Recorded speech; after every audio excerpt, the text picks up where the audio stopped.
जिसे छात्रों का आंदोलन कहा जा रहा था, उसका असली चेहरा अब समूची दुनिया के सामने आ गया है व्यूअर्स। क्योंकि अगर मुद्दा आरक्षण का था तो बांग्लादेश का सुप्रीम कोर्ट पहले ही यह फैसला पलट चुका है, और अगर मुद्दा शेख हसीना के विरोध का था तो भी वो इस्तीफा देकर देश को छोड़ चुकी है। लेकिन इन सब के बावजूद बांग्लादेश में हिंसा वाली कट्टर सोच का जो नंगा नाच हो रहा है वो दिल दहला देने वाला है। हिंदुओं के साथ हिंसा की हद पार हो रही है, उनके मकान तोड़े जा रहे हैं, हिंदुओं की दुकानें, उनके बिजनेस लूटे जा रहे हैं, मंदिरों में तोड़फोड़ हो रही है, यहां तक कि देवी देवताओं की मूर्तियों को भी खंडित कर दिया गया है। दरिंदगी की ऐसी ऐसी तस्वीरें सामने आ रही हैं जिन्हें हम आपको दिखा भी नहीं सकते। 2 या 4 नहीं, बांग्लादेश के 27 जिलों में हिंदुओं पर हमले हुए हैं। एक ही जिले में 12 हिंदुओं के घरों को जला दिया गया है। लेकिन यह खेल आज का नहीं है। 1971 में भी बड़ी संख्या में हिंदुओं को मौत के घाट उतारा गया था।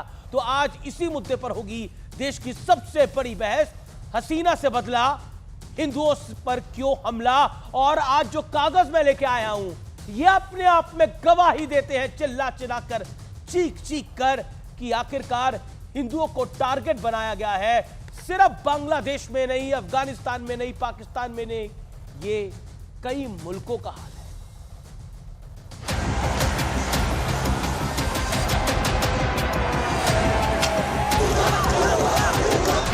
आंदोलन या अराजकता,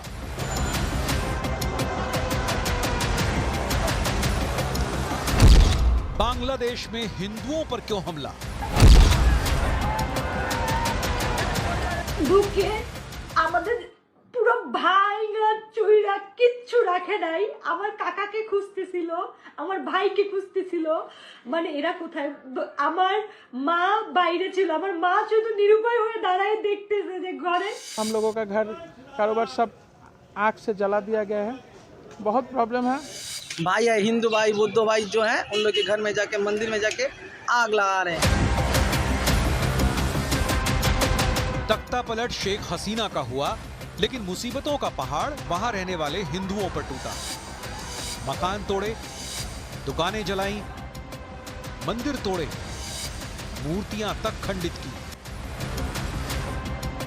मारपीट और हिंसा के बाद बांग्लादेश में रहने वाले हिंदुओं में डर का माहौल है। जब देश का प्रधानमंत्री को अपने आवास को छोड़कर भागना पड़ा, हमारे एक मंदिर में भी बम फेंका गया, वहाँ के डेटीज हैं वो क्षतिग्रस्त हुए। Was that minorities, their businesses and temples also came under attack at multiple locations. We are in close and continuous touch with the Indian community in Bangladesh. We are also monitoring the situation with regard to the status of minorities. Bangladeshi people, they have chosen this, so then they can get whatever they want. They can have whatever they deserve. It's not my problem anymore. सवाल है कि क्या बांग्लादेश कट्टरपंथ की गिरफ्त में आ गया है? क्योंकि सच्चे आंदोलनकारी किसी समुदाय को टारगेट नहीं करते, लेकिन सियासत का गंदा खेल भारत में भी शुरू हो गया है। महबूबा मुफ्ती की बेटी इल्तिजा मुफ्ती ने ट्वीट कर पूछा, क्या लोक कल्याण मार्ग पर भी स्विमिंग पूल है? अब जरा उद्धव गुट के सांसद संजय राउत का बयान भी सुन लीजिए। जिस देश को हमने बनाया है उस देश की हालत देखिए। ये इसलिए कि लोकतंत्र के नाम पर वहाँ तानाशाही चला रही थी, विरोधियों को जेल में डाला, झूठे मुकदमे डाले। इस्लामिक कट्टरवाद बढ़ रहा है और वो भारत के पड़ोस में जिस तरह से उसने दस्तक दे दी है, वह देश के लिए बहुत ही खतरनाक हो सकता है। सवाल है कि क्या आरक्षण के विरोध की आड़ में कट्टरपंथियों ने छात्रों को मोहरा बनाकर अपना एजेंडा फिट कर दिया है? आज इसी पर होगी देश की सबसे बड़ी बहस। हसीना से बदला, हिंदुओं पर क्यों हमला? कहा जा रहा था ना, all eyes of Rafah, all eyes on Bangladeshi Hindus होना चाहिए आज। और अब वक्त है विश्लेषण का, कट्टरपंथियों के चक्रव्यूह में फंसी दुनिया का विश्लेषण। बांग्लादेश, अगस्त 2024, शेख हसीना के विरोध में हिंसक प्रदर्शन।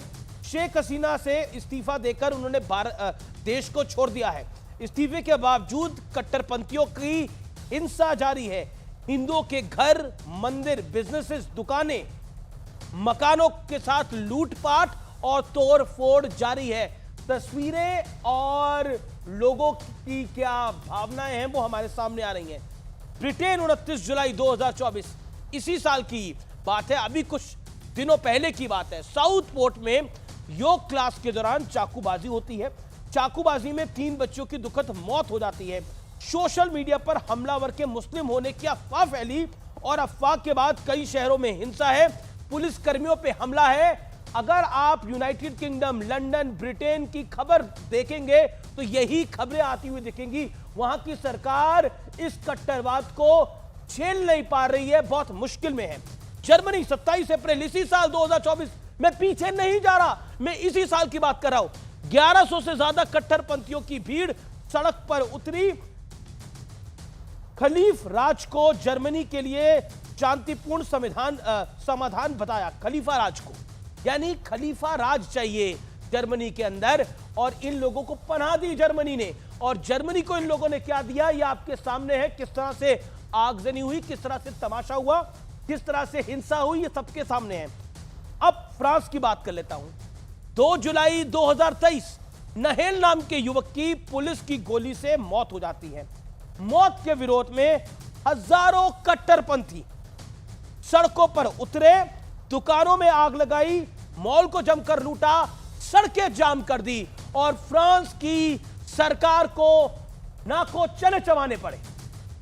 और आज का बड़ा प्रश्न है, जो कि पूरी दुनिया के लिए प्रश्न है, क्या कट्टर सोच समूची दुनिया के लिए सबसे बड़ी चुनौती बन गई है? चाहे वो बांग्लादेश हो, चाहे वो ब्रिटेन हो, चाहे वो फ्रांस हो, चाहे वो जर्मनी हो, चाहे वो कोई और इलाका हो। मेरे साथ बात करने के लिए रिजवान अहमद है, पेशे से वकील हैं। डॉक्टर सुधांशु त्रिवेदी हैं, भारतीय जनता पार्टी के नेता प्रवक्ता है। RSN सिंह है, विवेक श्रीवास्तव है, तौसीफ खान है। आप तमाम लोगों का अभिनंदन है। क्या कट्टरपंथ एक बहुत बड़ी चुनौती बन गई है?